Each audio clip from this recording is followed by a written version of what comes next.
Hi, I'm Erin from theimpatientgardener.com. Today I'm going to share with you a few tips about how to deal with clay soil in a vegetable garden. A lot of gardeners think that clay soil can be the kiss of death in a garden, but really it actually has some benefits.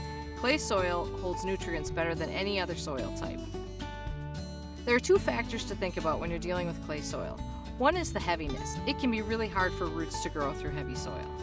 The other problem, especially here in Wisconsin, is that our soil tends to be very alkaline.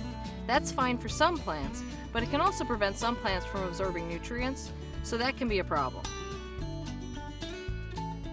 It's important to start with a soil test. You can pick up a home soil test kit from a hardware store or garden center, but you can also go to your local university extension office and they'll give you a kit that they'll send into a lab.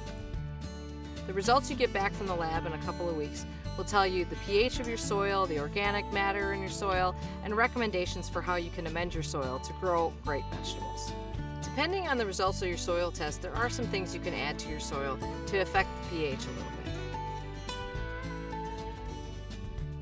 Clay soil has a tendency to get very compacted. Plants generally don't like to grow in that kind of condition, so there are some amendments you can add to lighten up your soil, help your plants grow better.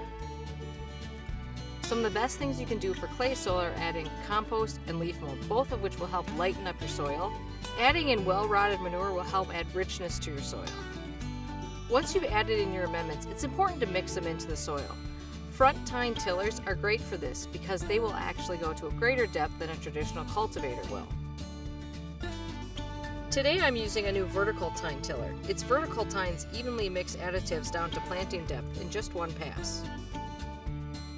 It can take several years to get your soil where you want it to be in your garden, but anything you can do to it is helpful. For more gardening tips and to sign up for the Dirt newsletter, visit Troy-Bilt.com. Troy-Bilt, your partner in gardening since 1937.